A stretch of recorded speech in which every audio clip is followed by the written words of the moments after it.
এখন হালকা পাতলা ন্যায় বিচার পাওয়া যাচ্ছে, তার প্রমাণ এই যে হাইকোর্ট থেকে সুপ্রিম কোর্ট থেকেও ওসি প্রদীপের ফাঁসি অলরেডি কার্যকর হয়ে গেছে, 7 দিন সময় দিয়েছে। এই শয়তানটা আমার সাথে ছিল, আমি আর ও পাশাপাশি বসতাম জেলের ভেতরে। মাঝে মাঝে আমারে বলতো, হুজুর আমার কোনো দোষ নেই। কোনো দোষ নেই? 204 জন মেরেছেন আপনি, না কোনো দোষ নেই মানে? ক্রস ফায়ারের নাম দিয়ে আপনি বিনা কারণে জামাত আর শিবিরের আর বিএনপির লোক মিলে 204 জন আপনি নিজে মেরেছেন। আপনাকে তো 204 বার ফাঁসি দিলে অন্তত আমার গার ঝাল মেটবে না, আর আপনি আমার পাশেই বসেছেন, দূরে বসেন। এখন হালকা কিছু ন্যায় বিচার পাওয়া যাচ্ছে, যেমন তারেক জিয়াকে সাজা থেকে মুক্তি দিয়ে দিয়েছে, ডাক্তার জোবাইদা রহমানকে খালাস দিয়ে দিয়েছে, বেগম জিয়াকে খালাস দিয়ে দিয়েছে।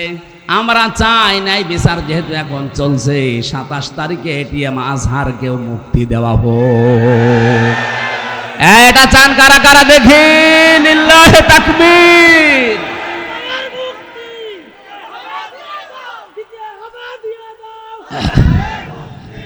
একটা মাজলুম মানুষ, আমি নিজে যাই কয়েকদিন মিশতে পেরেছি তার সাথে, তার যে ঈমান এখনো শক্ত।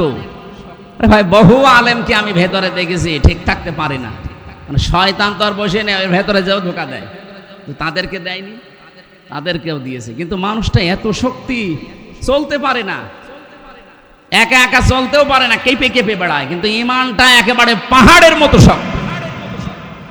আমি যেই কয়বার দেখা করতে পেরেছিলাম, আমারে বলছে, হামজা জীবনে কোনো দিন জানো মাথা নত না করি, এই দোয়াটুকু করবা, আর আল্লাহ যেন আমাকে শাহাদতের মরণ দেয়। কোরআনের পাখি সারাটা জীবন দোয়া করেছিল, আল্লাহুম্মা ইন্নী আসআলুকা শাহাদাতান ফি সাবিলিক, হে আল্লাহ মরণ যদি দাও সাধারণ ভাবে দিও না, শাহাদতের মৃত্যু দিও।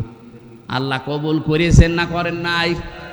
ওরা বলে উনি মরে গেছে। কে বলেছে মরে গেছে? আপনারা মেরে ফেলেছেন।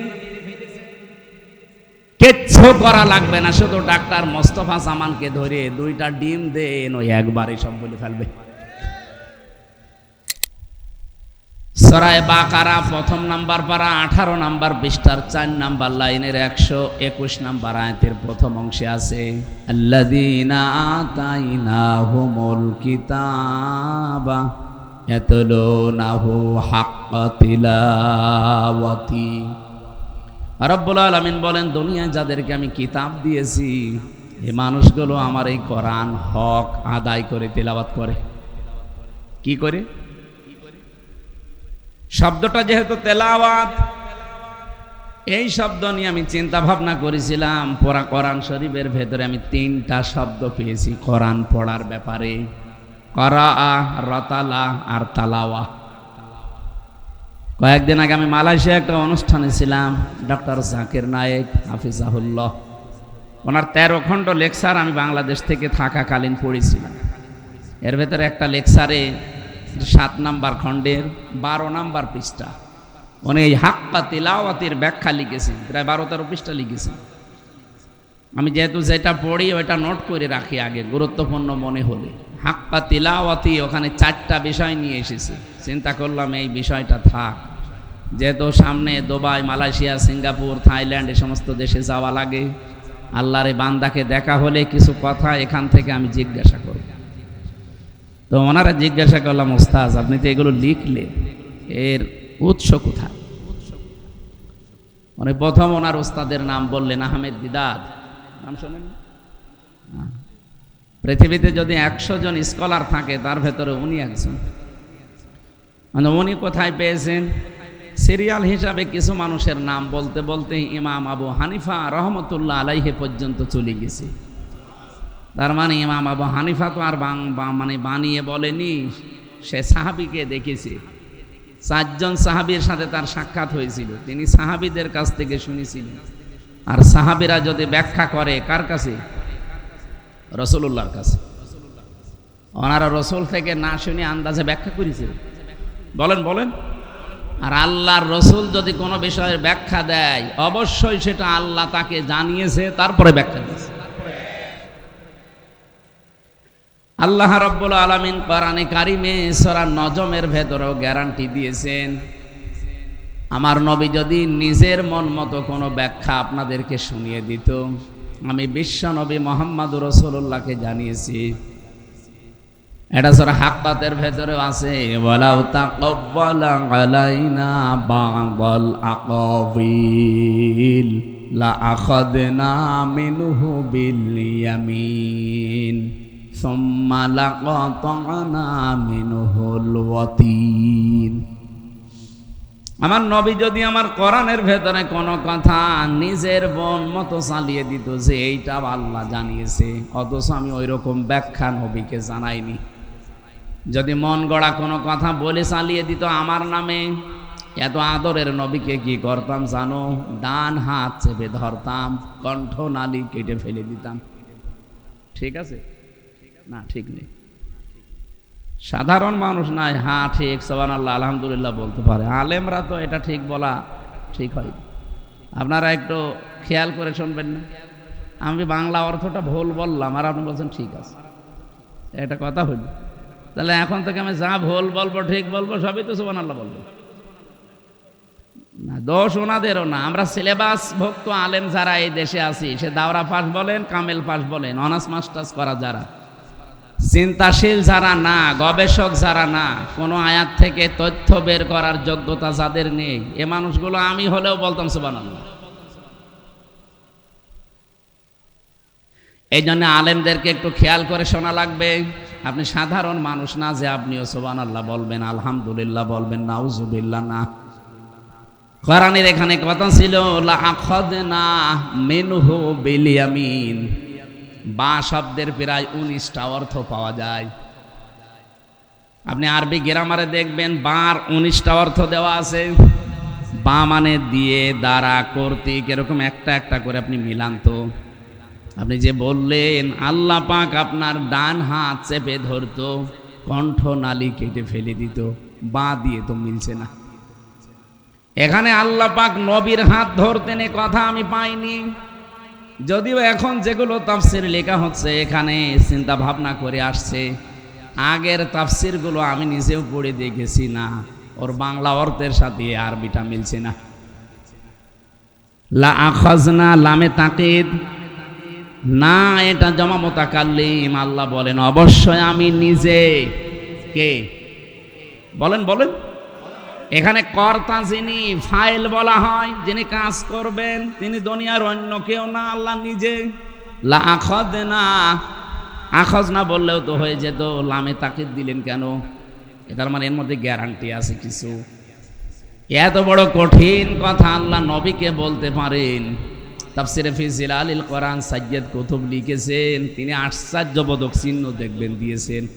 কোনো কথা বলতে গেলে শেষে এসে এরকম জোর করে টান দিয়ে, লম্বা করে দিয়ে নিচে একটা ফোঁটা দেওয়া হয়, ওটার নাম কি? পড়বেন, একটু বুঝে শুনে পড়া লাগবে না আপনাদের। আপনি কই সলিমদ্দি কলিমদ্দির মতো পড়লে হবে? লা আখাযনা, অবশ্যই আমি নিজে ধরতাম, মিনহু, মিন মানে হতে, যে হুর মারজা কোন দিকে, কোন দিকে ইঙ্গিত দিচ্ছে। আবার এর পরের শব্দটা দেখেন, মিনহু বিল ইয়ামিন। আল্লাহ মিনহু বিশিমাল দেননি। আল্লাহ বলেন আমি ধরতাম, আমি আমার নিজের ডান হাত দিয়ে, বাম হাত দিয়ে না। আল্লাহ নিজে যেহেতু এখানে ধরার ফাইল তিনি, কর্তা তিনি, তিনি কি ধরতেন বাম হাত দিয়ে না ডান হাত? হ্যাঁ, এবার আমার প্রশ্ন আপনার কাছে, আল্লাহ বাম হাতের কথা না বলে ডান হাতের কথা বললেন, ওনার কি বাম হাতে শক্তি নেই? হ্যাঁ আছে, মানে কি ওনার বাম হাতে থাপ্পড় খেয়েছেন আপনি? মাঝে মাঝে থাপ্পড় দেয় না, এই যে সিডর, আইলা, হারিকেন, কত রকমের বাম হাতের থাপ্পড় পাঠায় দুনিয়ায়। এক থাপ্পড়ে সাতক্ষীরা জেলার অর্ধেক অংশ সব শ্মশান হয়ে গেছে। ওনার বাম হাতের থাপ্পড়ি যদি এই হয়, যে ডান হাতের কথা বলার দরকার কি? এইটা আমি তাফসিরে, আধুনিক তাফসির যেগুলো বের হচ্ছে, সেদিন মালয়েশিয়া বিশ্ববিদ্যালয়ে অনেকগুলো তাফসির একটা একটা করে আমি মিলাচ্ছিলাম, দেখি এই বা দিয়ে আমার আল্লাহ কেন ডান হাত উল্লেখ দিলেন। বিশিমাল দিলে আমি জীবনে ওই আয়াতের ব্যাখ্যা করতাম না। ইয়ামিন দিয়েছেন, আল্লাহ জানাতে চায় পৃথিবীর বান্দা বান্দিরা, তোমরা যেই বিষয় বললে বোঝো ভালো, আমি ওই বিষয়ের উদাহরণ তোমাদের সামনে নিয়ে আসি। এই জন্য পুরা কোরআন শরীফে দেখবেন উদাহরণ সেট করার সময় আল্লাহর একটা কৌশল হচ্ছে, আমার আল্লাহর এটা উত্তম কৌশল, যে বিষয়টা তিনি উল্লেখ করবেন কসম দেওয়ার আগে তিনি ওই বিষয়ের গুরুত্বপূর্ণ বিষয়গুলো আগে তুলে ধরেছেন, এবং ওর সাথে যেটা রিলেটেড, যেটা সম্পর্কিত ওই বিষয়ের কসম আল্লাহ দিয়েছেন। পুরা কোরআন শরীফ তো বলা একটা একটা করে সম্ভব না। আপনারা পরিচিত যেটা ওয়াল আসরি ইন্নাল ইনসানা লাফি খুসরি, আল্লাহ যে আসরের সময়ের কসম দিলেন কেন? আল্লাহ বলেন সময়ের কসম, ইতিহাসের কসম, যুগের কসম, আসরের নামাজের কসম। একটা গুরুত্বপূর্ণ জিনিস আল্লাহ মানুষকে জানাবে, সেটা হচ্ছে সময়। সেটা কি? আমাদের জীবনের আসল পুঁজির নাম কিন্তু টাকা না, আমাদের জীবনের আসল পুঁজির নাম ক্ষমতা না, আমাদের জীবনের আসল পুঁজির নাম হচ্ছে সময়। কি বললাম? সময় আছে। হামজা এখানে আছে, সময় নেই। হামজারা এখানে বসতেও কেউ দেবে না, মাটির নিচে রেখে আসবে। কেন? আমার হায়াতের সমষ্টির নাম কি? বলেন বলেন। যেহেতু মানুষের জীবনের গুরুত্বপূর্ণ বিষয়ের নাম সময়, আর সময় নিয়ে আল্লাহ কিছু কথা এখানে বলতে চান। ইন্নাল ইনসানা লাফি খুসর, অবশ্যই অবশ্যই তামাম দুনিয়ার যত মানুষ সবাই ক্ষতির ভেতরে। ক্ষতির ভেতরে এই কারণে, কারণ এই সময়টা মানুষ কাজে লাগাচ্ছে না, আল্লাহ দেখতে পাচ্ছে। জীবনের সাথে সময়ের সম্পর্ক, এই জন্য জীবন সম্পর্কে সচেতন করার জন্য আল্লাহ সময়ের কসম দিয়েছেন। কোরআন আমি এইভাবেই পড়তে পড়তে শেষ করেছি। আর এই 3 বছর জেলখানায় তো আমি আরো চিন্তা ভাবনা করে পড়তাম, কোন আয়াত পেলে একেবারে ওর সারমর্ম কি বের করা যায় এই চিন্তায় লিখে থাকতাম। 24 ঘন্টা যেহেতু তালা লাগানো, এমনকি সিসি ক্যামেরা দেওয়া ছিল আমার দিকে, আমার সাথে কেউ ভয়ে কথাও বলতো না। এখানে কথা বললে উপরে খবর হয়ে যেত যে মামুনুল হক আর আমির হামজার সাথে অনেকে লাইন করছে, এই জন্য ভয়তে আমাদের সাথে কেউ কথাও বলতো না। সময়টা যেহেতু কাজে লাগানো লাগবে, আর কবে বের হব কিনা তাও তো জানতাম না। মাঝে মাঝে মনে হয় জেল থেকে লাশ হয়ে চলে যাওয়া লাগবে, কারণ বহু মানুষ আমার সামনে দিয়ে এভাবে বের হয়ে চলে গেছে। সারা দিন সারা রাত একটাই খালি চিন্তায় থাকতাম, দেখি কোনো নতুন তথ্য এখান থেকে নিয়ে আসা যায় কিনা। মাঝে মাঝে কারারক্ষী যেটাই পড়তো অধিকাংশ সব হিন্দু, সুব্রত বালা, দেবদুলাল, আশিক কুমার, নয়ন ঘোষ, নাম শুনে বোঝা যাচ্ছে আল্লাহর ওলি। ওর কাছে তারা আলেম জালেম নেই। মাঝে মাঝে ওই দূর থেকে ইশারা দিয়ে বলতাম যে সব সময় তো তালা লাগিয়ে রাখেন এতটুকু একটা ঘরে, এদিকে 3.5 হাত, এদিকে 2.5 হাত, কবরের মতোই প্রায় 24 ঘন্টা এভাবে একটা মানুষ যোগাযোগ বিচ্ছিন্ন করে দিয়েছেন আপনারা। 3 বছর আমি পারিবারিক কারো কাছে কথা বলতে পারি নাই দুনিয়ায়, এরকম কঠিন অবস্থায় কবরের ভেতরেই প্রায়। কারাগার একটা জিন্দা কবরের মতো যদি যোগাযোগ বিচ্ছিন্ন করে দেওয়া যায়, কারণ ওটা একটা আলাদা জগৎ।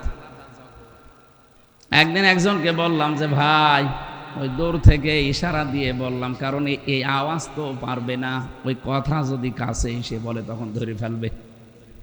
একটা কাজ করেন, আপনি আমার একটা বই এনে দেন, একটু পড়ি। আল্লাহর ওলি বই নিয়ে এসেছে, বঙ্গবন্ধুর আত্মজীবনী। ওই বই পড়ি করবো না, এর ভেতরে জ্ঞান আছে। পরের সপ্তাহে একটা বই নিয়ে এসেছে, বঙ্গবন্ধুর ছেলেবেলা। আপনি আর বই পান না? সুন্দর সুন্দর বই আছে বঙ্গবন্ধু কর্নারে। পরের সপ্তাহ 3 সপ্তাহ মানে 21 দিন পর একটা বই দিয়ে গেল, যে বঙ্গবন্ধুর ছেলেবেলা, বঙ্গবন্ধুর চীন সফর, ছেলেবেলার আত্মজীবনী কি আছে এর ভেতরে পড়েন। আমি একটা অনার্স মাস্টার্স করা মানুষ, ওই বই পড়ে সময় নষ্ট করার সময় আছে আমার? ওখান থেকে যদি কিছু পাওয়া যেত সেইটা পড়তাম। ওনারে বললাম আপনার এইটা দিয়ে হবে না, আপনি এটিএম আজহারুল ইসলামের কাছে যান, ওই হিমেল বিল্ডিং এ থাকে। কে বলে? হ্যাঁ, ওনার কাছে যে বলবেন যে হামজা বই চেয়েছে। বই কারে বলে আপনি দেখবেন। ও বলছে না, আমি ওনার কাছে যেতে পারবো না। ঠিক আছে। কয়েকদিন পরে আশরাফুল এই নামে একটা কারারক্ষী পেলাম, নাম বুকের ওপরে লেখা আছে। মনে করলাম যাই হোক, অন্তত ঈমান আছে, এ অন্তত কথা শুনলে শুনতে পারে। আজহার সাহেবের কাছে গিয়ে বলেছে হামজা বই চেয়েছে। আল্লাহর বান্দা, আমার মনে হয় আল্লাহ ইশারা দিয়েছে। ওনার কাছে প্রায় ৩০০-র উপরে বই আছে। জামাত ইসলামী বাংলাদেশ এবং ইসলামী ছাত্র শিবিরের যারাই জেলে ছিল, অধিকাংশ মানুষ তার কাছে বই রেখে এসেছে। মাওলানা মতিউর রহমান নিজামী রহমতুল্লাহ আলাইহি, শহীদ আব্দুল কাদের মোল্লা রহমতুল্লাহ আলাই, শহীদ কামারুজ্জামান রহমতুল্লাহ আলাই, শহীদ আল্লামা দেলাওয়ার হোসাইন সাইদি রহমতুল্লাহ আলাই, একটা একটা করে তারা বিদায় নিয়েছে। বইগুলো কি করবে? সব ওনাকে দিয়ে এসেছে। এই জন্য ওনার ঘরে শুধু বই। ঈদের দিন একটু ছেড়ে দেয়। ঈদের দিন ছাড়া পেয়েই গেলাম ওনার ঘরে, যে দেখছি বই ঘর না, এটা লাইব্রেরি বানিয়ে রেখেছে। আল্লাহর বান্দায় 13টা বছর ভেতরে আছে। আমার মনে হয় 13 বছরে জ্ঞান চর্চায় আছে। বাইরে যাই ছিল, যেহেতু সময় সাংগঠনিক কাজে দিয়েছে, ভেতরে তো কাজ কাম নেই, 24 ঘন্টা উনি কোরআন। আমারে বই দিয়েছিল প্রোডাক্টিভ মুসলিম, যে এটা পড়বেন, ফি জিলালিল কোরআন, তাফহিমুল কোরআন।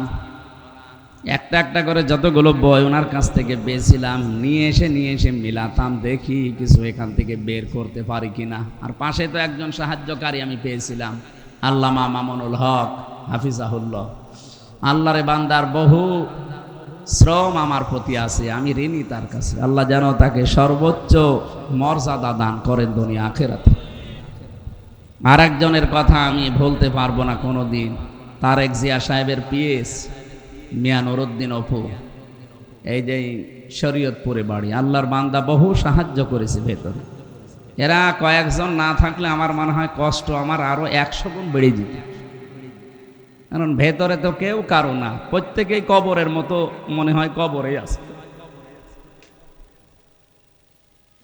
ওখান থেকে শব্দগুলো মিলিয়ে যেটা আমি নিজে পড়ে পেয়েছি সেইটাই শোনাচ্ছি।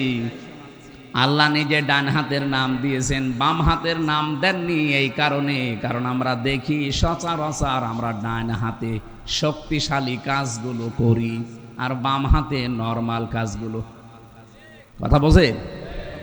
আমরা যেহেতু ডান হাত দিয়ে কোনো ভারী জিনিস তুলতে হলে ব্যবহার করি, কোনো পাতলা জিনিস হলে ডান হাত ব্যবহার না, বাম হাত দিলেও হয়। আল্লাহ বোঝাতে চেয়েছেন আমি কিন্তু ডান হাত দিয়ে ধরতাম, মানে নরমালে না, শক্তভাবে ধরতাম। শুধুমাত্র ধরেই শেষ করে দিতাম না, সুম্মা লাকাতানা মিনহুল ওয়াতিন।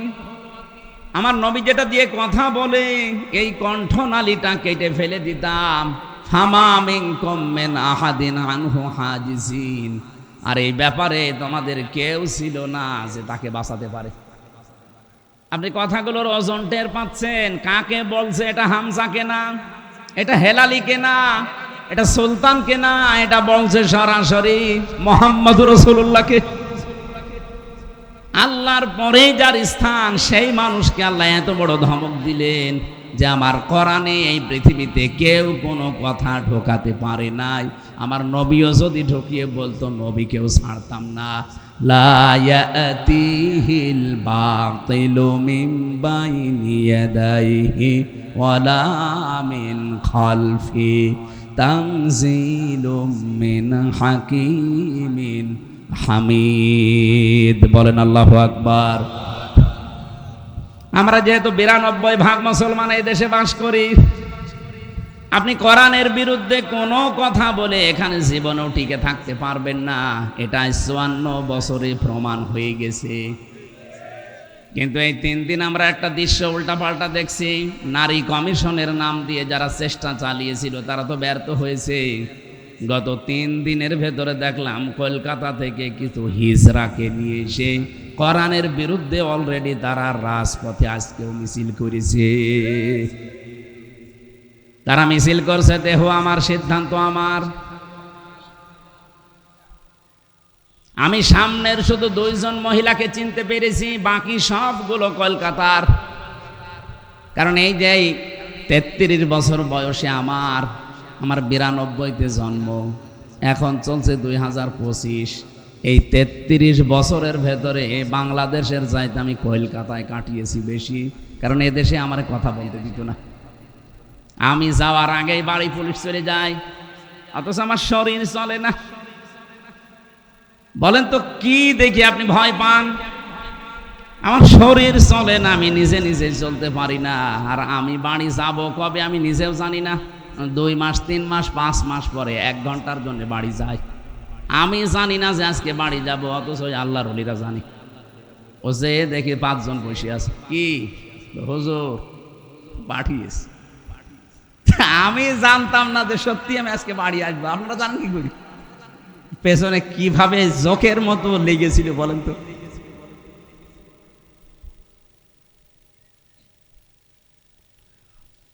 আপনারা যে স্লোগান আজকে দিয়েছেন, 2 জনকে যেহেতু চিনলাম, চিত্র জগতে কাজ করে তারা, আর বাকি সবগুলো কলকাতা থেকে ভাড়া করে নিয়ে আসা, সবগুলোর মাথায় টিপ।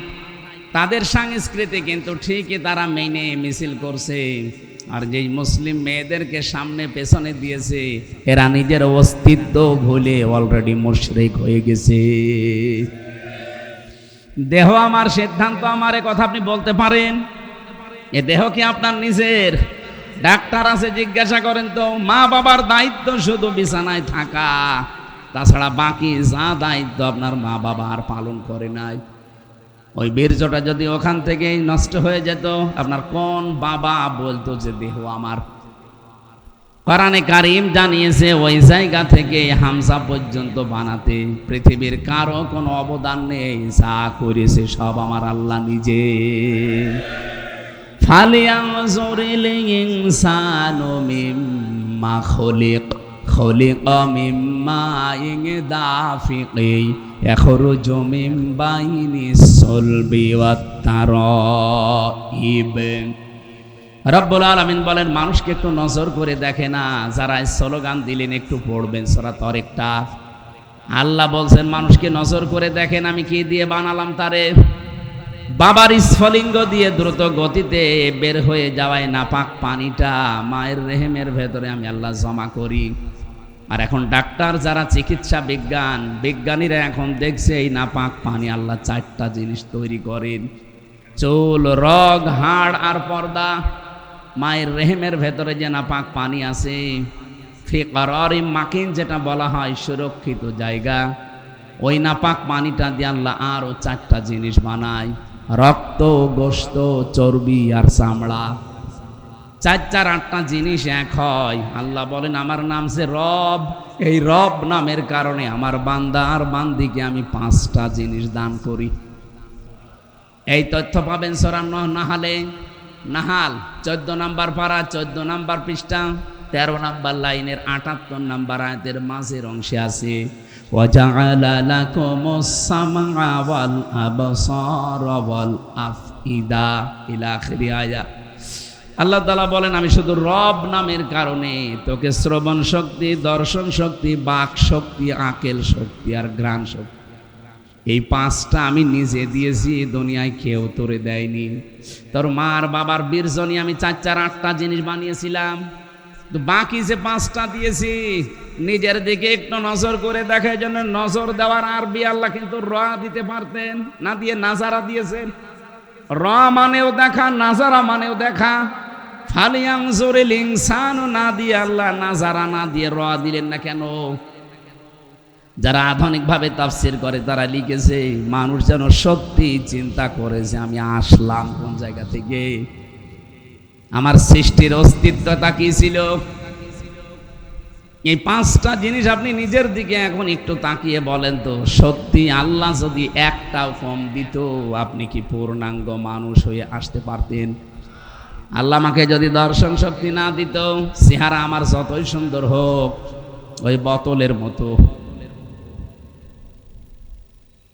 এখন স্লোগান চলছে না, ঠান্ডা না বোতল? ও বোতলের মতো যতই আমার চেহারা সুন্দর হোক, বলেন তো, চোখ যদি না থাকতো, আমার এই মানুষকে বোতল বলেও ডাকতো, বলতো কানা বোতল। কানা বোতল বলতো।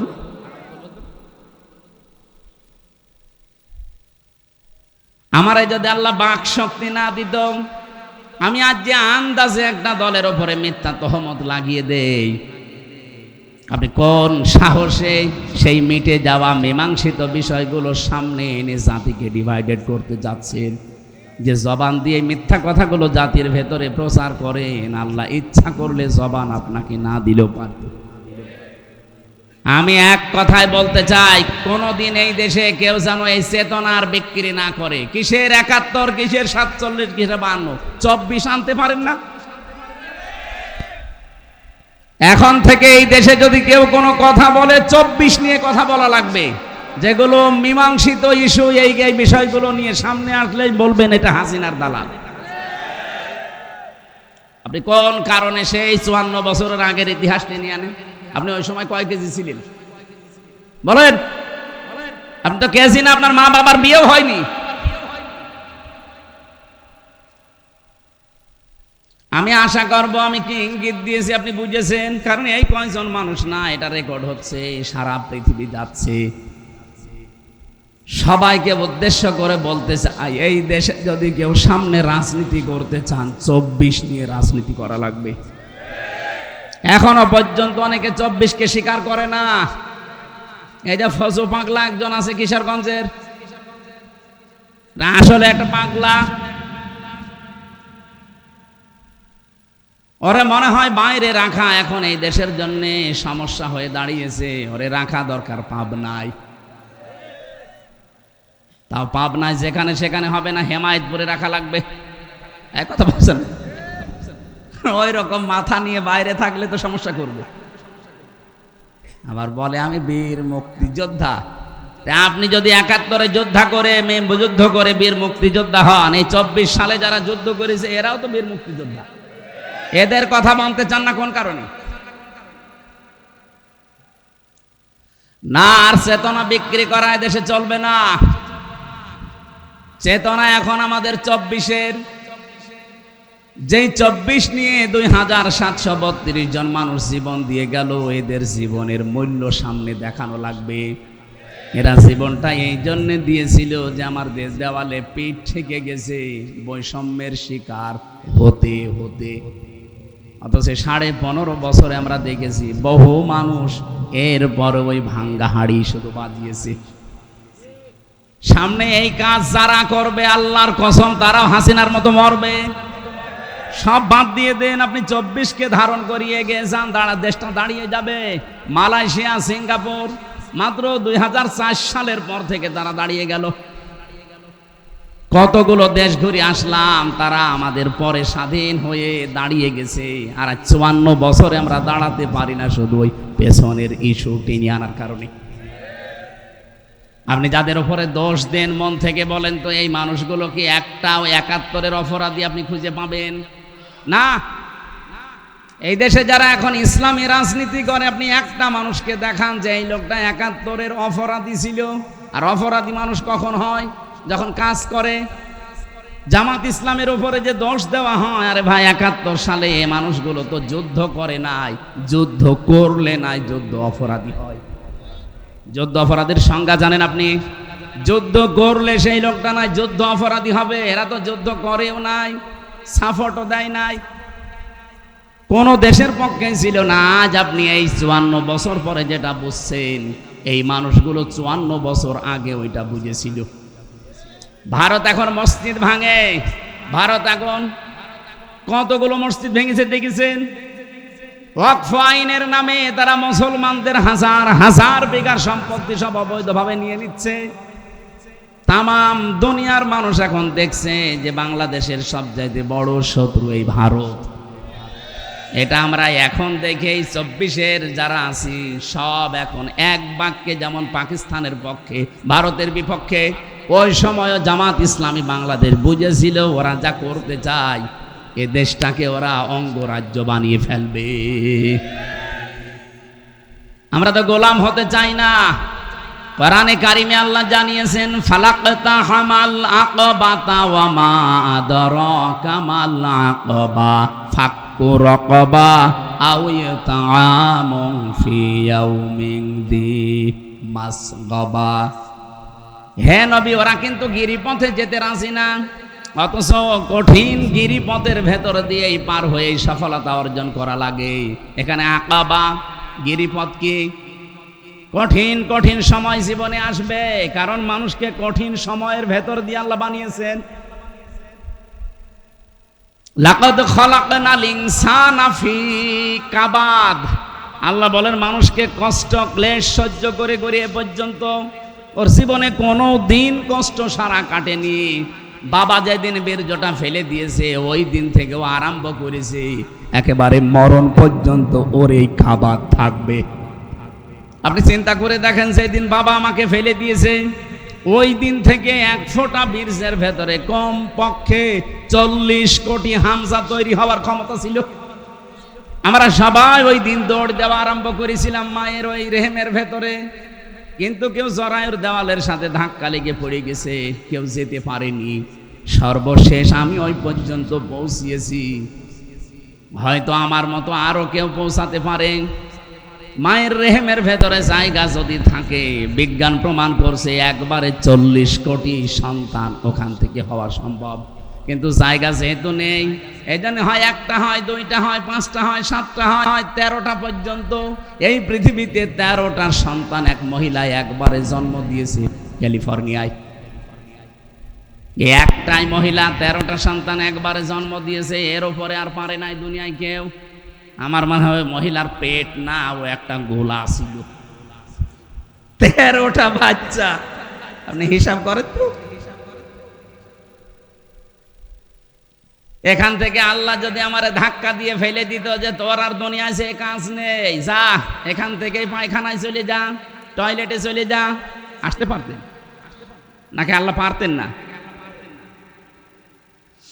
8, 5, 13টা জিনিস যখন এক করে দিলেন, এই কঠিন মুহূর্তগুলো পার না করলে জীবনে সফলতা আসবে না।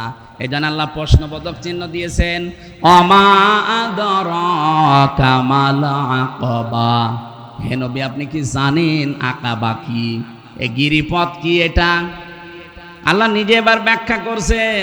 ফাক্কু রাকাবা, এই কঠিন কাজগুলো আসলে একটা কঠিন, এটা দাসত্ব মুক্তির কাজ হাতে নেওয়া লাগে। কিসের দাসত্ব? এই ভালো করে শুনবেন, গুরুত্বপূর্ণ তথ্য এখান থেকে আসবে। ফাক্কু রাকাবা দিয়েছেন আল্লাহ পাক, বলতে চান যারা সফল হতে চাও দুনিয়া আখেরাতে, তাদের এই কাজগুলো হাতে নেওয়া লাগবে। 1 নম্বরে তোমরা মানুষকে দাসত্ব থেকে মুক্ত করবে।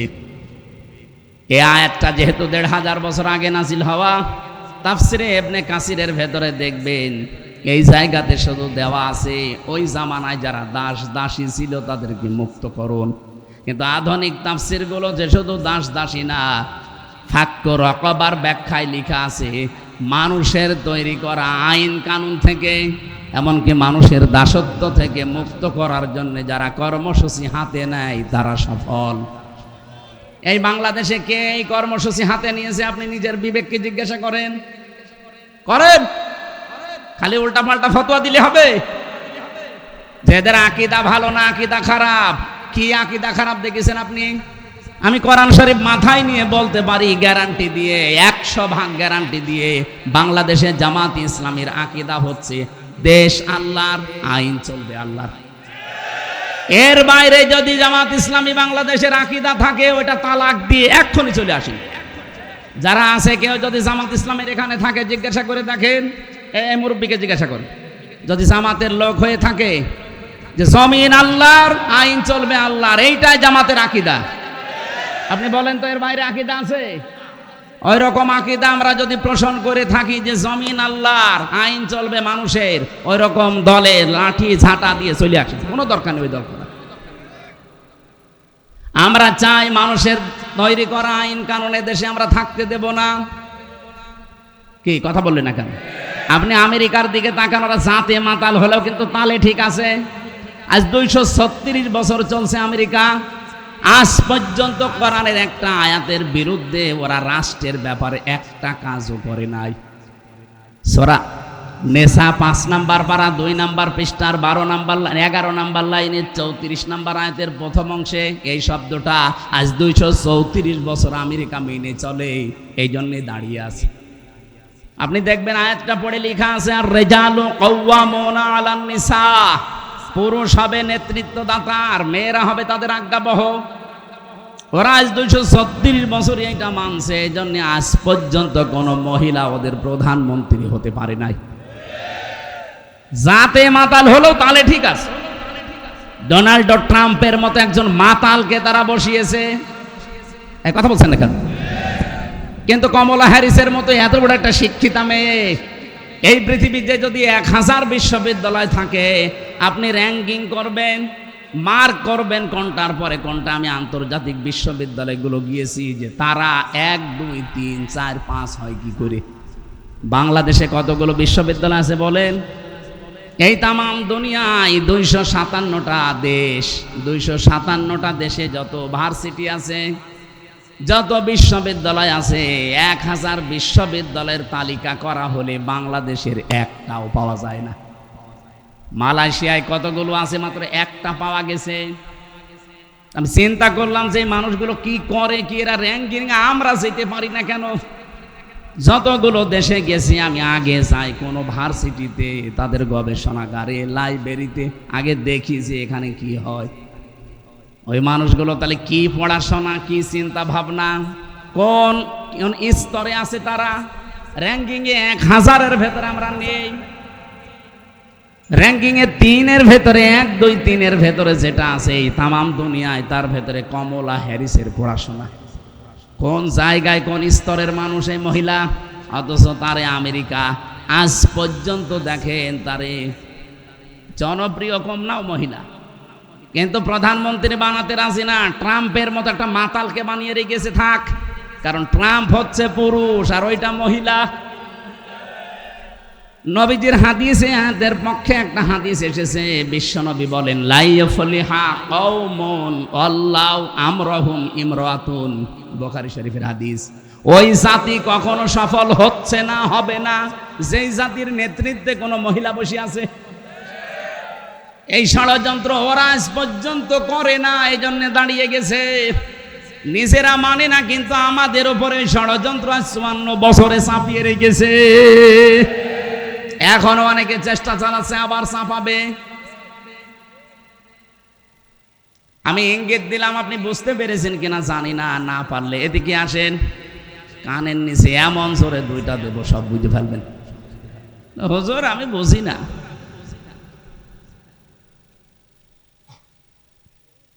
মেয়েরা যদি জায়গা মতো চলে যায়, আর আমরা পুরুষ মানুষ যারা, ওরা যদি আমাদের সামনে থাকে, বলেন তো বিশ্বনবী মুহাম্মদুর রাসূলুল্লাহ এমনি কথা বলেন নাই?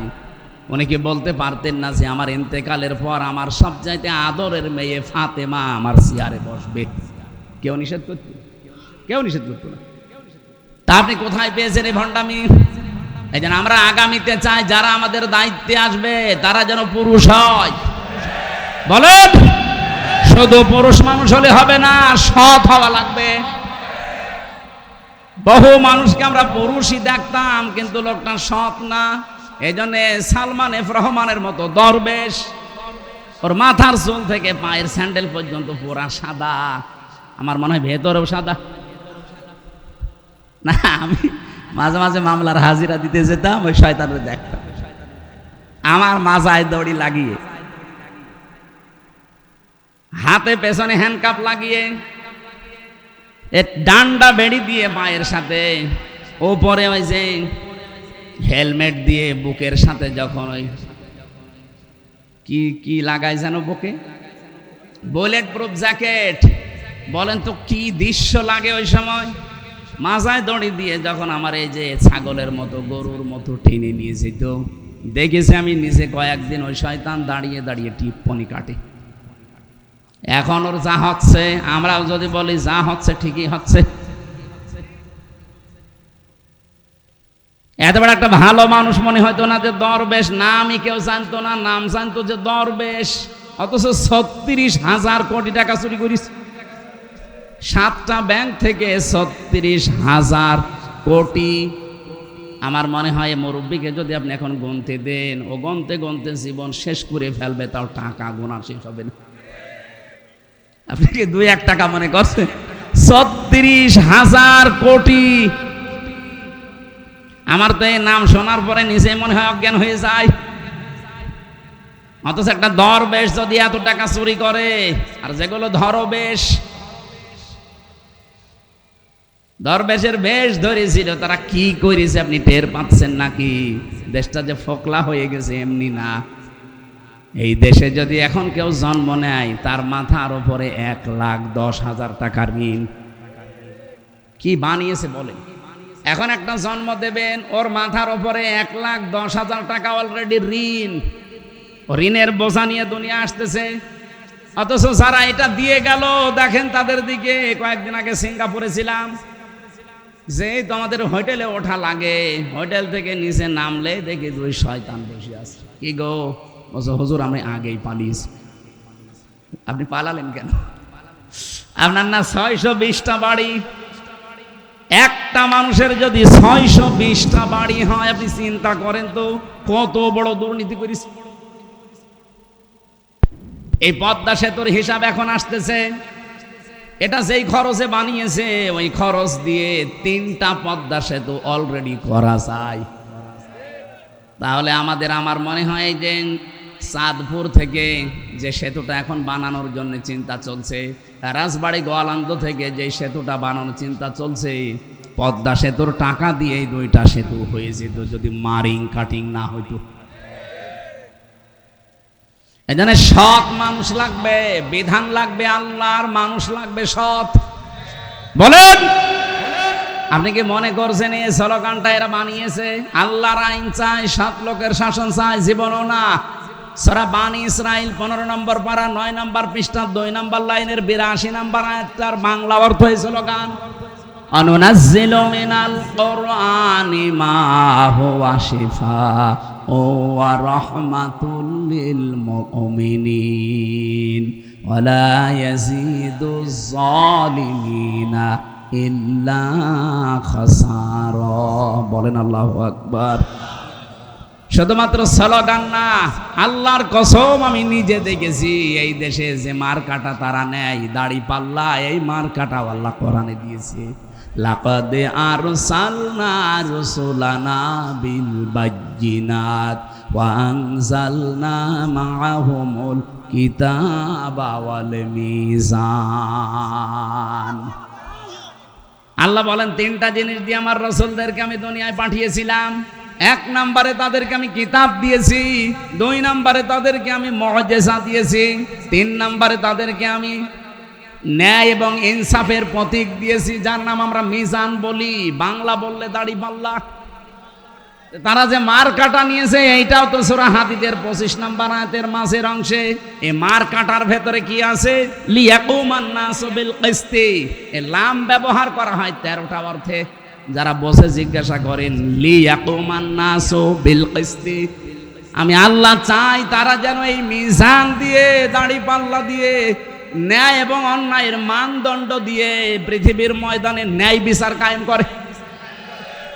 এই জন্য বাংলাদেশের হাইকোর্টের তাকে তাকান, সামনে হাইকোর্টের ন্যায় বিচার আছে কিনা আমি জানি না, কারণ আমি নিজে যখন পাইনি আমি বলবো যে নেই।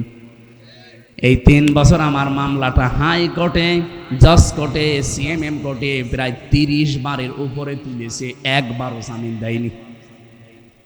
অথচ 5 তারিখের পরে শুধু তুলতে দেরি, জামিন না খারিজ হয়ে গেছি।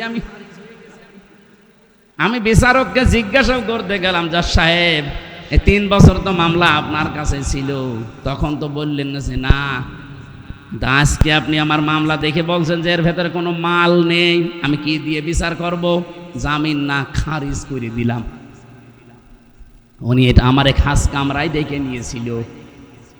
পরবর্তীতে আমি যে দেখে উনি এই কথাই বলছিল, হুজুর আপনার কষ্ট হয়েছে আমি জানি, আমার হাত বাঁধা ছিল।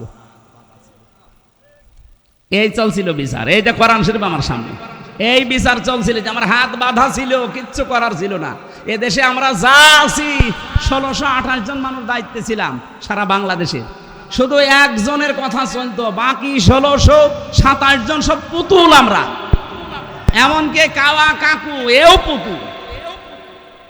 ও কাওয়া আন্দাজে কাকা করতো, ওর কোনো পালস নেই, ও যা বলতো আল্লাহর ওলি ও তাই শুনতো।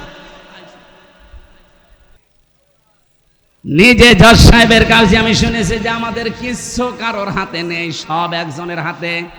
আপনি দেখেছেন একেবারে প্রাইমারি স্কুল থেকে সংসদ পর্যন্ত একটা জায়গা ওনার দৃষ্টির বাইরে ছিল না, সব ওনার দৃষ্টিতে চলতো। আমার মতো একটা পাতি মানুষ, আমার শরীর চলে না, আমারটা পর্যন্ত ওনার সই ছিল যে না হবে না, লাল কালি দেওয়া। চিন্তা করেন আমি কি করেছিলাম। আমি কি ওনার মেয়ের দিকে কোনোদিন তাকিয়েছি? আর ওনার যে মেয়ে, ওকে তাকানো যায়? ও ছাতার দিকে তাকিয়ে আমি করবো কি? যেহেতু আমি ন্যায় বিচার পাইনি, এই জন্য বলছে যে না ছিল না ন্যায় বিচার। আন্দাজ ওরা মিথ্যা কথা বলতো যে আমরা ন্যায় বিচার কায়েম করছি, কিন্তু হাইকোর্টের সামনে ন্যায় বিচারের একটা পথিক দেওয়া আছে, তার নাম দাড়িপাল্লা। কি স্যার দেখেননি? এ দাড়িপাল্লা কি একদিকে পাল্লা একটু ঝোকানো আছে? আছে না, সমান্তরাল। বাংলাদেশ সরকার এই দেশের 18 কোটি মানুষকে বোঝাতে চায়, ও বাংলার মানুষেরা, যদি ইউনিয়ন থেকে শুরু করে জজকোর্ট পর্যন্ত যদি ন্যায় বিচার নাও পাও, অন্তত হাইকোর্টে আসলে ন্যায় বিচার পাবা। এই দেখো তার প্রতীক দাড়িপাল্লা। এখানটা একেবারে সমান সমান করা। এখন হালকা পাতলা ন্যায় বিচার পাওয়া যাচ্ছে, তার প্রমাণ এই যে হাইকোর্ট থেকে সুপ্রিম কোর্ট থেকেও ওসি প্রদীপের ফাঁসি অলরেডি কার্যকর হয়ে গেছে, 7 দিন সময় দিয়েছে। এই শয়তানটা আমার সাথে ছিল, আমি আর ও পাশাপাশি বসতাম জেলের ভেতরে। মাঝে মাঝে আমারে বলতো, হুজুর আমার কোনো দোষ নেই। কোনো দোষ নেই?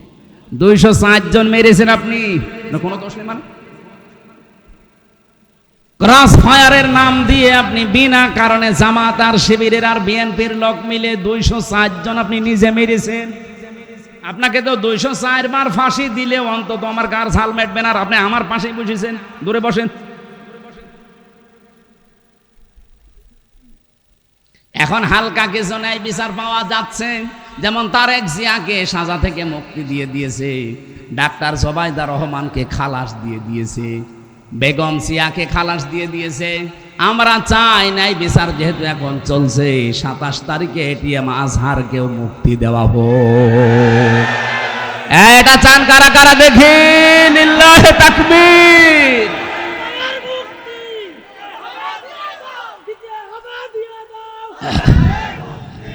একটা মাজলুম মানুষ, আমি নিজে যাই কয়েকদিন মিশতে পেরেছি তার সাথে, তার যে ঈমান এখনো শক্ত। ভাই বহু আলেমকে আমি ভেতরে দেখেছি ঠিক থাকতে পারে না, মানে শয়তান তো আর বসে নেই, ভেতরে যাও ধোকা দেয়।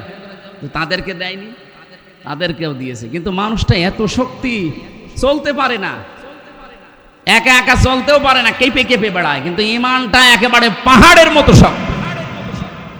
আমি যেই কয়বার দেখা করতে পেরেছিলাম, আমারে বলছে, হামজা জীবনে কোনো দিন জানো মাথা নত না করি, এই দোয়াটুকু করবা, আর আল্লাহ যেন আমাকে শাহাদতের মরণ দেয়। কোরআনের পাখি সারাটা জীবন দোয়া করেছিল, আল্লাহুম্মা ইন্নী আসআলুকা শাহাদাতান ফি সাবিলিক, হে আল্লাহ মরণ যদি দাও সাধারণ ভাবে দিও না, শাহাদতের মৃত্যু দিও। আল্লাহ কবুল করেছেন না করেন নাই? ওরা বলে উনি মরে গেছে। কে বলেছে মরে গেছে? আপনারা মেরে ফেলেছেন। কিচ্ছু করা লাগবে না, শুধু ডাক্তার মোস্তফা জামানকে ধরে 2টা ডিম দেন, ওই একবারে সব বলে ফেলবে।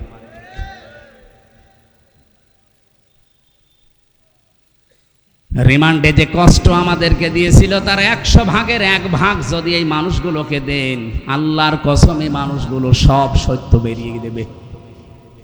আমার মাথার চুল থেকে পায়ের তালু পর্যন্ত 1 ইঞ্চি জায়গা বাকি নেই যেখানে টর্চার করে নাই। আমি যে চেয়ারে বসতে পারি না, খালি তো গদি আছে বলে বসে আছি। যদি কাঠ হইতো আমি 10 মিনিট পরে আমার ব্যথা শুরু হয়ে যেত। এমন এমন জায়গায় টর্চার করেছিল যেটা বউকে ছাড়া কাউকে দেখানো যায় না। মেশিন নিয়ে এসেছিল একদিন, বলছে যে এটা দিয়ে আমরা নখ তুলি। এমন সিস্টেমের মেশিন বানানো ওদের, পুলিশকে যদি দায়িত্বে থেকে থাকে জিজ্ঞাসা করেন, এই চেয়ারে বসিয়ে দেয় এভাবে। আমার আগে একজন বিএনপির ছাত্র দলের এক ভাইকে নিয়ে গেল চট্টগ্রামে বাড়ি। যাওয়ার সময় ভালো মানুষ গেল, আসার সময় দেখি বাবা মা বলে চিৎকার করছে। হাতের দিকে তাকিয়ে দেখি 1টা নখও নেই। এরকম একটা চেয়ারে একটা মানুষকে বসিয়ে দেয়। আমি একটা কথা হাফ ও মিথ্যা বলছি না, সব নিজে দেখেছি। রিমান্ডে চেয়ারের সাথে আটকে যদি বসিয়ে রাখে, তাও তো হয় ক্লিপ দিয়ে আটকিয়ে দেয় হাত আর এই গলা আর পা, আপনি নড়তেও পারবেন না। একটা মেশিন নিয়ে আসার পরে মেশিন একটা একটা করে তোলে না, একটা লাগিয়ে দেয় শুধু হাতের সাথে আর পায়ের সাথে। একটা করে টিপ দিলে আস্তে করে সব নখ উঠে চলে আসে। শুধু নখ উঠে আসলেও তো বাঁচা যায়, ওর উপর আবার মোল্লা সল্ট, ওই যে মিহি লবণ আছে পাতলা, ওইটা ছিটিয়ে দেয়। আমার যে অফিসার ছিল সঞ্জয় দত্ত, নিজে আমারে বলছিল, হুজুর দেলাওয়ারের নাম শুনেছেন না, ওই যে শিবিরের, ওরে আমরা লাথি দিয়েছি, বলের মতো পিটিয়েছি।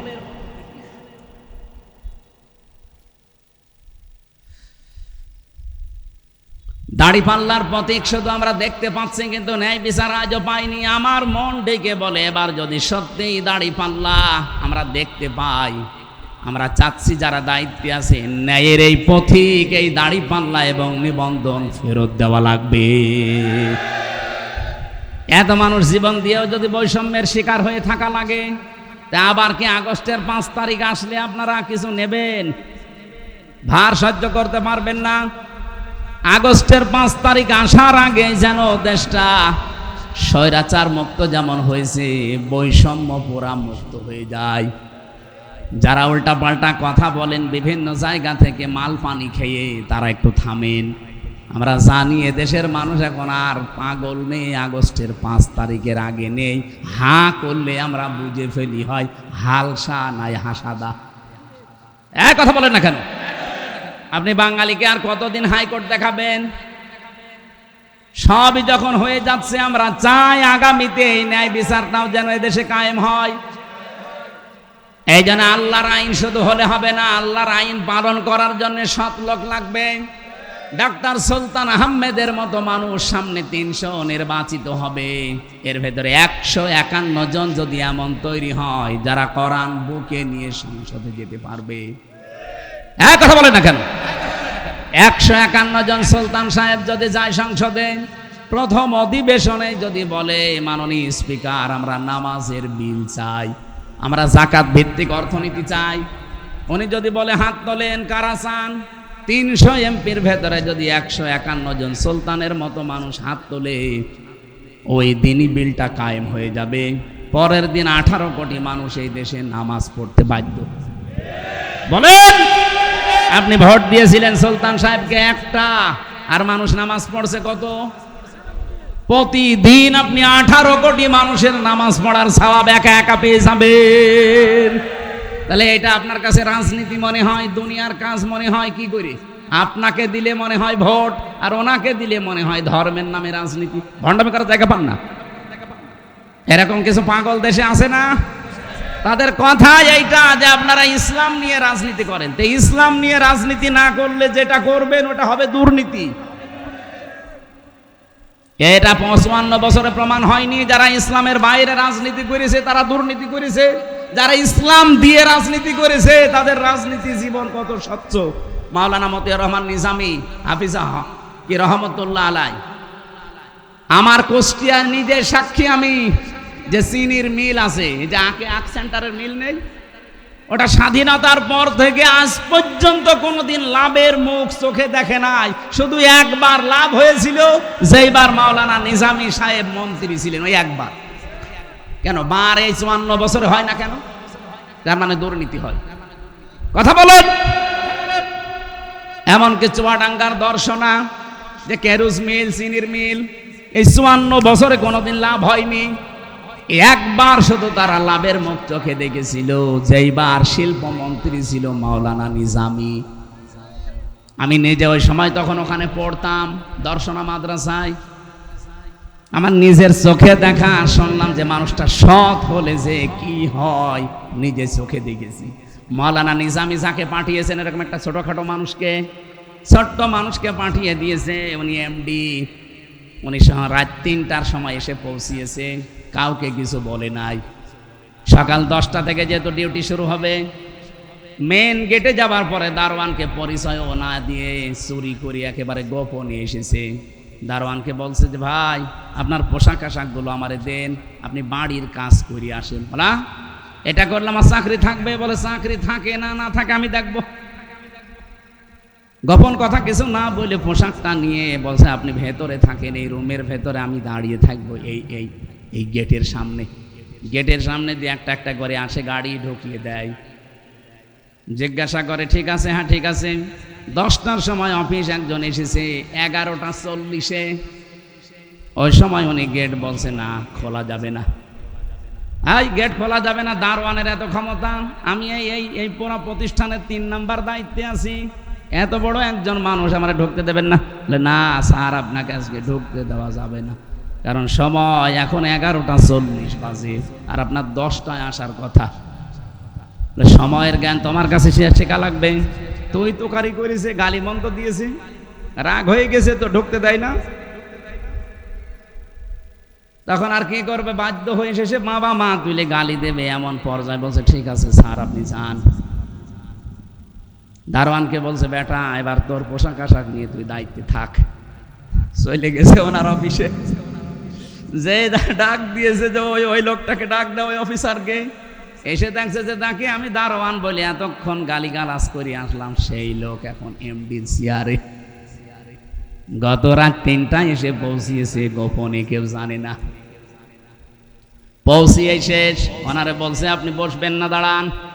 আপনার মুখে যে আধা হাত দাঁড়িয়ে আপনার জন্য না, কারণ এই দাঁড়িয়ে যিনি রেখেছিলেন তিনি জীবনে কোনোদিন কাজে ফাঁকি দেননি। কথা বলছেন? আপনি এত বড় জব্বা গায়ে দিয়ে এসেছেন, এই জব্বা আপনার জন্য না, কারণ এই জব্বা যিনি গায়ে দিতেন মুহাম্মদুর রাসূলুল্লাহ কোনোদিন এরকম কাজে ফাঁকি দেননি। আপনি আমার শুধু পোশাক আশাক দেখেই খারাপ ধারণা করেন, আমার সাইজ ছোট এই জন্য রাগ হয়।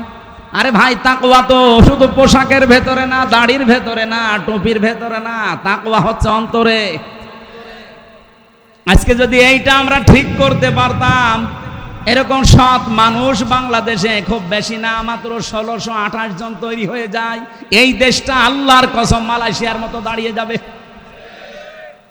আমার কুষ্টিয়া বিশ্ববিদ্যালয়ের বড় ভাই ম্যাজিস্ট্রেট আব্দুল জব্বার মন্ডল, রাজশাহী বাড়ি, বাগমারা থানায়। দেখেছেন না, চমক দেখিয়ে দিয়েছে। তারপরও তার পেছনে সেরকম ব্যাকআপ নেই। যদি ব্যাকআপ থাকতো, আর এই মানুষগুলো যা করতে আরম্ভ করেছে, এই সৎ মানুষ যারে বলে, আল্লাহর আইনগুলো দিয়ে যদি সততার সাথে চালাতে পারতো, মাওলানা নিজামী মন্ত্রী হওয়ার পরে যেমন 36 টাকা ফেরত দিয়েছে, বাংলাদেশেও বাজেট শেষ করে টাকা ফেরত দিত। এমনি আল্লাহর আইন চাই, সৎ লোকের শাসন চাই বলি নাই, বলেছি এই কারণে আমরা চাই আগামী বছরে, আগামী নির্বাচনে সুলতান আহমেদের মতো মানুষ যেন 300-র ভেতরে 151 জন কোরআন বুকে নিয়ে যেতে পারে। এটা যদি কারো কাছে রাজনীতি মনে হয়, হ্যাঁ এটা আমার রাজনীতি, আপনার যা ভালো লাগে করেন। যদি মনে হয় এটা দুনিয়ার কাজ, হ্যাঁ এটাই দুনিয়ার কাজ। এটা যদি ধর্ম ব্যবসা মনে হয়, এইটাই আমার ধর্ম ব্যবসা। আমি চাই এ কোরআনকে এনার মতো মানুষ বুকে নিয়ে যাবে সংসদে। এক কথা বলেন না কেন? এতদিন যেতে পারেনি, এই কারণে আমরা এততে পিছিয়ে আছি। আপনি যেতে দেন, 54 বছর তো দেখলেন, যা তা একবার দেখা যায় না একটু? এবার আমরা দেখতে চাই কিনা বলেন তো? এই আন্দাজে হাত তুলবেন না, দেখতে চান যারা তারা হাত তোলেন। লিল্লাহে তাকবীর। এই দেখেন তো হাত তোলেনি কে, দেখেন না, এখনো অনেকে হাত তোলেনি আমি দেখতে পাচ্ছি। ঠিক আছে, আপনার তোলা লাগবে না, আপনি ওই 54 বছরে ফিরে যান যান। কিন্তু এবার বাংলাদেশে আমরা যা দেখলাম জরিপ, আন্তর্জাতিক জরিপগুলো দেখেন। আগস্টের 5 তারিখের আগে এই দেশে মাত্র 100 জনের 15 জন মানুষ বলতো যে আমরা এই দেশে রাষ্ট্রীয়ভাবে ইসলাম চাই। তার ভেতরে সুলতান সাহেব একজন, মাত্র 15 জন। জিজ্ঞাসা করে দেখেন ওনারে, উনি রাষ্ট্রীয়ভাবে ইসলাম চায় কিনা। কিন্তু এখন এই যে মে মাসের আজকে চলছে 17 তারিখ, মে মাসের 11 তারিখের রিপোর্ট বলছি, এটা আমি নিজে বানিয়েছি, মাইক্রোসফট বানিয়েছে, খ্রিস্টানরা বানিয়েছে, তামাম দুনিয়ার 257টা দেশ। এই বাংলাদেশের রিপোর্ট হচ্ছে এখন এই দেশে 100 জনের 77 জন মানুষ বলছে আমরা রাষ্ট্রীয়ভাবে ইসলাম চাই। কারণ মানুষ এখন বুঝে ফেলেছে গোবিন্দ পরামানিকের মতো হিন্দু ওই বেটা বলছে যে ইসলাম যদি এ দেশে কায়েম থাকে তাহলে আমরা অন্য জাতির মানুষেরা সবচাইতে থাকতে পারবো। এমনি বলছে না, বাস্তবতা বুঝে বলছে। আমরা এটা চাই না বলেন তো? এই জন্য ন্যায় ইনসাফের পথিক এই দাঁড়িপাল্লা, এই নিবন্ধন অবৈধভাবে যারা আটক করে রেখেছিলেন, হাইকোর্ট পর্যন্ত এই কথা বলছে যে পৃথিবীতে এই প্রথম নিদর্শন, 8ম নিদর্শন, এটা 9ম নিদর্শন দুনিয়ায়, যে কোর্টের দ্বারা কারো নিবন্ধন, কারো প্রতীক বাতিল হয়। এ পৃথিবীতে কোনো জায়গায় আমরা শুনিও নি, দেখিও নি। কি অবিচার চলেছে আপনি বলেন? এই বৈষম্য আর থাকতে দেওয়া যাবে? আগামীতে চাই এগুলো ফেরত দিয়ে দেন। জনগণ যারে চাইবে সে যাবে, জোর করে গেলে যে টিকে থাকা যায় না। যারা 41 সাল টার্গেট দিয়েছিল গেছে? বলেন বলেন না, টার্গেট দিলে সব হয় না। আল্লাহর আইন লাগবে এবং সৎ মানুষের শাসন এই জমিনে আমরা যদি দেখতে চাই, আল্লাহ রাব্বুল আলামিন চর্ম চোখে তুমি এটা দেখার তৌফিক দিও যে দেশটা অন্তত তোমার কালাম দিয়ে চলছে। আপনি মিনি জান্নাত হয়ে গেছে দেখতে পাবেন। আমি চলে গিয়েছিলাম অন্য লাইনে, যে কথা বলতে চাচ্ছিলাম, প্রথম আমি আরম্ভ করেছিলাম এই কথা নিয়ে যে পৃথিবীতে আপনি 3টা জায়গায় সম্পদ খরচ করলে জবাব দেওয়া লাগে না। তার ভেতরে 1 নম্বরে কোরআন প্রচারে, কোরআন প্রসারে, কোরআন শিক্ষায় আর কোরআন কায়েমে। আজকে থেকে জীবনে সিদ্ধান্ত নিয়ে নেবেন যে যতদিন আছি আমার সব কিছু ব্যয় হবে কোরআন প্রচারে, কোরআন প্রসারে, কোরআন কায়েমে। আল্লাহ আমাদেরকে কবুল করেন, বলেন আমিন। সূরা আলে ইমরান থেকে 104 নম্বর একটা আয়াত পড়েছিলাম, লক্ষ লক্ষ হাদিস থেকে একটা হাদিস পড়েছিলাম। আপনাদের কি কষ্ট হচ্ছে? শেষ করে দেবো এখনই, আরেকটু সকাল শোনা যাবে না? আল্লাহ রাব্বুল আলামিন কিছু গুরুত্বপূর্ণ, যে মারুফ শব্দের আমি ব্যাখ্যা করব আজকে, কিছু গুরুত্বপূর্ণ তথ্য আছে, আপনি দেখবেন জীবনেও শুনেছেন কিনা আমার মনে হয় না শোনেননি। অলতাকুম মিনকুম উম্মাতুন, আল্লাহ তাআলা সহজভাবে না বলে গ্যারান্টি দিয়ে বলছেন অবশ্যই তোমাদের ভেতরে একটা দল থাকতেই হবে। যারা দলদারির কথা শুনলেই মনে মনে রাগ করেন, হ্যাঁ দল করা লাগবে মানে আমি কি নামাজ পড়ি না, রোজা রাখি না, আমার বউ পর্দায় থাকে, আমি হজ করে এসেছি, আমার দলদারি করা লাগবে মানে? আল্লাহ বলছেন একটা দল থাকা লাগবে। আপনি কি আল্লাহর চাইতে বেশি বোঝেন? বলুন। অলতাকুম মিনকুম উম্মাতুন, উম্মাতুনের আগে আলিফ লাম নেই, যে দলটি না, উম্মাতুন মানে একটা দল। অবশ্যই তোমাদের ভেতরে মধ্যে একটা দল থাকতেই হবে। কি করবে সেই দল? ইয়াদউনা ইলাল খায়র, যারা ভালো কাজে মানুষকে ডাকবে। এখন ভালো কাজ কি? আমরা বাংলাদেশের মানুষ অধিকাংশ মনে করি ভালো কাজ মানে চলো ভাই সলিমুদ্দিন নামাজ পড়তে যায়, ভালো কাজ। কে বলেছে আপনাকে? চলো ভাই সলিমুদ্দিন ওই জায়গায় মিলাদ হচ্ছে, একটু মিলাদে যাই। কে বলেছে এটা ভালো কাজ? ভালো কাজ কোনটা এ ব্যাখ্যা দেবে আমির হামজা। কথা বলবেন না? আপনি ডাক্তার সুলতান সাহেবের ব্যাখ্যা শুনলে মানবেন। হামজা যত বড় আলেম হোক, হামজার ব্যাখ্যা মানবেন যতক্ষণ হামজা এবং সুলতানের ব্যাখ্যা আল্লাহর সাথে না মিলবে। আল্লাহ পাক বলেন ভালো কাজ কোনটা, কোরআন শরীফ আপনি পড়বেন, একটার সাথে আর একটা মিল করা আছে। ভালো কাজ আমি নিজে দেখেছি কোরআনের সফের ভেতরে, যালিকুম খায়রুল লাকুম। আল্লাহ বলেন এইটাই ভালো কাজ। কোনটা? এইটাই ভালো কাজ কোনটা? ইন কুনতুম তা'লামুন, যদি তোমরা বিষয়টা জেনে থাকো। আল্লাহ এতটুকু বলি শেষ করলেন আয়াতটা। এবার এটা ভালো কাজ কি আল্লাহ ব্যাখ্যা দিয়েছেন এর আগে। সূরা সফের 9, 10, 11 নম্বর আয়াত পর্যন্ত বাড়ি যে মিলাবেন আজকে। ভালো কাজ কোনটা আপনি নিজেই বুঝে ফেলবেন। রব্বুল আলামিন জানাতে চেয়েছেন, হাল আদুল্লুকুম আলা তিজারাতিন তুনজিকুম মিন আযাবিন আলীম। আমি কি দালালাত করব, ইঙ্গিত দেব, তোমাদেরকে বলে দেব, সন্ধান দেব, জানাবো যে পৃথিবীতে একটা কাজ যদি তোমরা করো, ব্যবসা, তাহলে তোমাদের জাহান্নামের কঠিন আযাবে যাওয়া লাগবে না। সেই ব্যবসাটা, সেই কাজটা কি? তুমিনুনা বিল্লাহি ওয়া রাসূলিহি, আল্লাহর প্রতি ঈমান এমন ভাবে আনবা যে ঈমানের ভেতরে কোনো ভেজাল থাকবে না। এদিকে তাকান, বাংলাদেশে ঈমানদারদের ভেতরে ভেজাল আছে না নেই? আমার মনে হয় এই ভেজাল ঈমানদার যদি আপনি আস্তে আস্তে বাদ দেন, তো ঈমানদারই খুঁজে পাবেন না। ঈমানের ভেতরে ভেজাল কিভাবে ঢোকে, আমি এখানে 10টা পয়েন্ট লিখেছিলাম। আমরা যে অজু করি, অজু ভেঙে যায় 7 কারণে। কয় কারণে? এই 7 কারণের এক কারণও যদি আপনার ভেতরে পাওয়া যায়, আপনার অজু থাকবে। বলেন বলেন। এই যে রক্ত বের হয়ে গড়িয়ে যদি পড়ে, তাহলে অজু ভেঙে যায়। আপনি আলেমদেরকে জিজ্ঞাসা করেন, কিন্তু রক্ত বা পুষ যতক্ষণ আপনার শরীরে লেগে থাকবে, পড়িয়ে যাচ্ছে না, ততক্ষণ আপনার অজু থাকবে। কিন্তু গড়িয়ে পড়ে গেলে অজু শেষ। কথা বলছেন না কেন? এই ভাঙ্গা অজু দিয়ে নামাজ, বলেন বলেন। এটা যেমন সহজে বুঝলেন যে ভাঙা অজু দিয়ে নামাজ হয় না। রোজাও ভেঙে যায়, নামাজও ভেঙে যায়। নামাজ ভাঙে কয় কারণে? 19 কারণে। এর একটাও যদি পাওয়া যায়, বলেন তো ওটা কি নামাজ না নামাজ শেষ? ওটা আবার পড়া লাগবে। এগুলো সহজে যেমন বোঝেন, ঈমানও তো ভেঙে যায়, নষ্ট হয়ে যায়। ঈমান যে 10 কারণে ভেঙে যায়, নষ্ট হয়ে যায়, এখানে অনেকেই আমরা জানি না। কথা বলেন না কেন? একটা কারণে, প্রথম কারণ হচ্ছে শিরিক। কেউ যদি শিরিক করে, তার ঈমান আর থাকে না, ভেঙে যায়, নষ্ট হয়ে যায়। আবু জেহেলের ঈমান ছিল, কিন্তু শিরিক ছিল, এজন্য ওর ঈমানে কোনো কাজ হয়েছে। এখন যদি বলেন আবু জেহেলের ঈমান ছিল, মানে হ্যাঁ ছিল। কোরআনের কাছে আপনি আসেন, ওয়ালা ইন সাআলতাহুম মান খালাকাস সামাওয়াতি ওয়াল আরদা লা ইয়াকুলুনাল্লাহ। আল্লাহ বলেন, হে নবী, আপনি যদি আবু জেহেলকেও জিজ্ঞাসা করেন যে আসমান আর জমিন কে বানিয়েছে, ও লা ইয়াকুলুনাল্লাহ, গ্যারান্টি দিয়ে বলবে আল্লাহ বানিয়েছে। তাহলে আল্লাহ, আবু জেহেলের ঈমান ছিল না? ঈমান ছিল, পাশাপাশি ও আল্লাহর সাথে শিরিক করত। এই জন্য ওর ঈমান আছে না ভেঙে গেছে?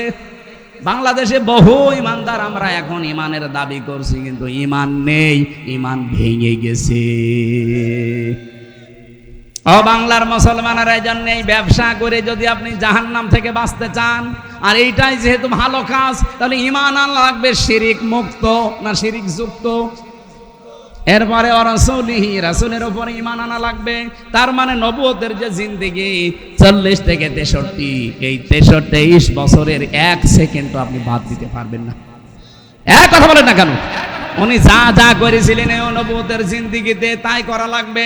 উনি 13 বছর মার খেয়েছিলেন, আমরা 15 বছর মার খেয়েছি। উনি 10 বছর রাষ্ট্র চালিয়েছিলেন, আমরা 1 বছরও পাইনি। তার মানে এই সুন্নতটা পালন করা লাগবে না? রাসূলের প্রতি ঈমান আনা মানেই তার এই জীবনটা মেনে নেওয়া। 3 নম্বরে কি?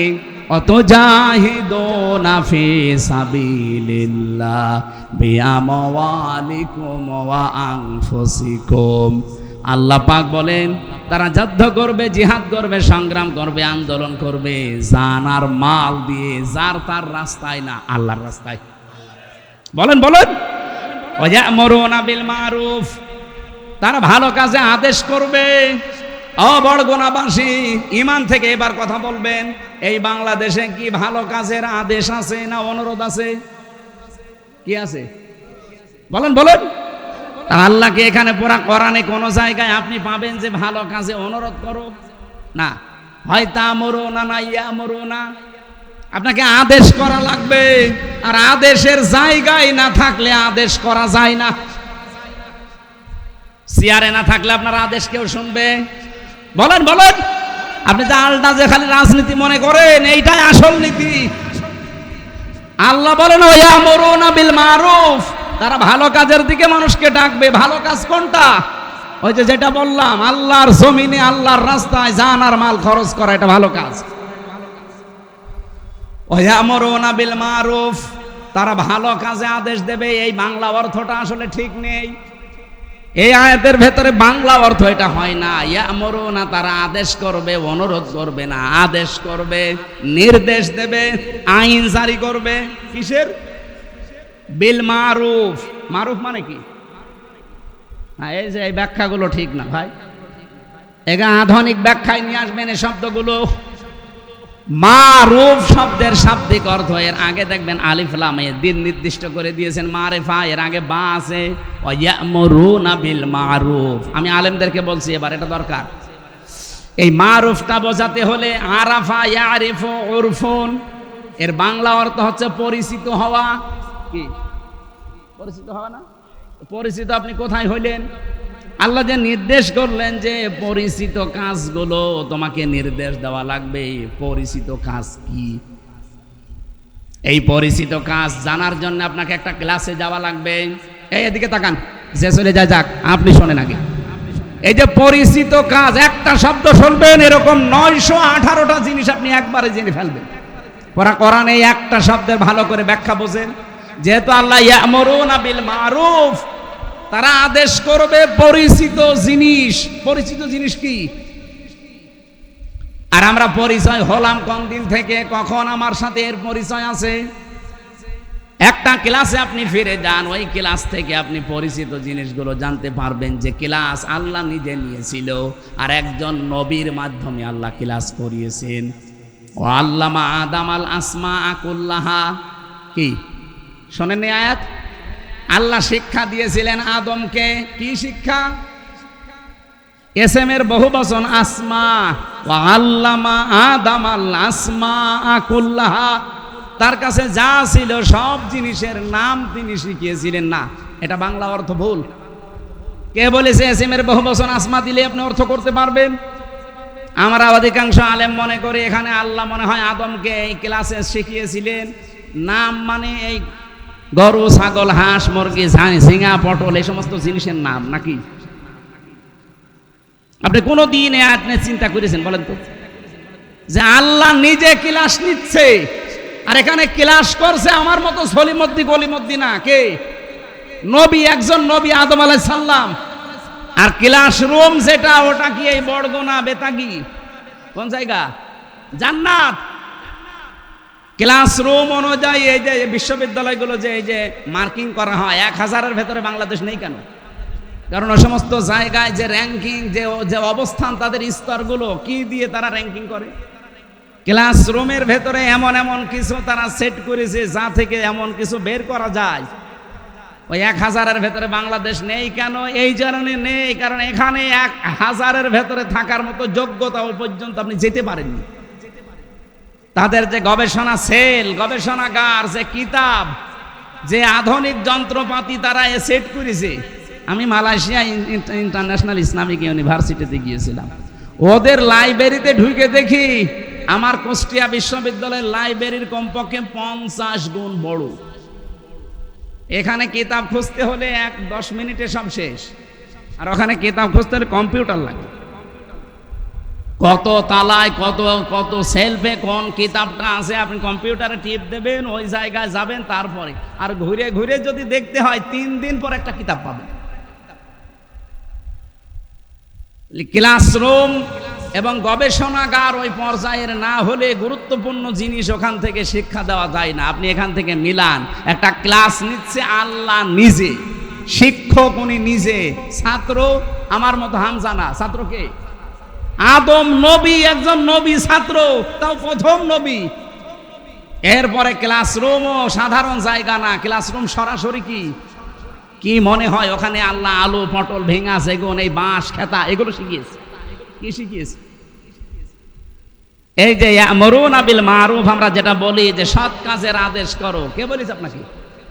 এই পৃথিবীতে যত ভালো ভালো কাজ ওয়ায়ানহাউনা আনিল মুনকার, তারা নিষেধ করবে না, শুধু বাধার সৃষ্টি করবে না। শব্দের শাব্দিক অর্থ হচ্ছে প্রতিবন্ধকতা সৃষ্টি করা। এই নদীতে স্রোত চলছে, আমি আর ডাক্তার সাহেব যদি বলে ওই স্রোত বন্ধ হয়ে যা, হবে? এটা বন্ধ হওয়ার জন্য কি করা লাগবে? বাঁধ দেওয়া লাগবে। কথা বলছেন না কেন? বেড়ি দেওয়া লাগবে। কথা বলেন। এখানে আমার মতো ডাক্তারের মতো কাবার ইমাম নিয়ে এসে যদি বলেন সু মন্তর সু দিয়ে দিলাম, বন্ধ হবে না, বাদ দেওয়া লাগবে। অন্যায় বন্ধ করার জন্য শুধু ওয়াজ করলে হয় না, অন্যায় বন্ধ করার জন্য আইনের পাশাপাশি বাধা দেওয়ার মতো পেছনে এরকম সাপোর্ট লাগে। শুধু বাদ দিয়ে ছেড়ে দেবেন আবার ভেঙে যাবে, পেছনে বাঁশের সাপোর্ট দেন, ওটা টিকে থাকবে। এই দেশে আজ 54 বছরে আমরা শুধু ফতোয়া দিতে পেরেছি, এই ফতোয়াকে কার্যকর করেছি। আমি নিজে ফতোয়া দিয়েছিলাম কুষ্টিয়ায়, আমার গ্রামে জেনার বিচার একেবারে সরাসরি 2 জন জেনা করেছে, মানে সরাসরি করেছে, মানুষ দেখেছে, 4 জন সাক্ষী হলে যেহেতু প্রমাণ হয়ে যায়, দেখেছে। আমার কাছে জিজ্ঞাসা করছে, এই যে সাক্ষী, এই যে এরা, এদের জিজ্ঞাসা করেন, হ্যাঁ ওরা স্বীকার করেছে যে আমরা করেছি, আমরা করেছি, তো হয়েছে কি, এখন কি করব? আমি বললাম এর বিচার হচ্ছে এই মাটির ভেতরে বুক পর্যন্ত গেড়ে দিয়ে পাথর মেরে মেরে ফেলা, এটা কোরআনের বিচার। এটাকে আমি বানিয়েছি, সূরা নূরের ভেতরে আছে না? এখন এটা বলার পর এখন যদি গ্রামবাসীকে বলতাম যে আপনারা আরম্ভ করেন, আমার মনে হয় ওই মহিলা আর ওই পুরুষকে সঙ্গে সার করার আগে আমার এই সঙ্গে সার করত, ওই যে পুলিশ আছে ধরে নিয়ে যেত, বলতো হুজুর এই দেশে কোরআনের আইন আছে, আপনি ফতোয়া দেন, কার্যকর করতে গেলেন কোন কারণে?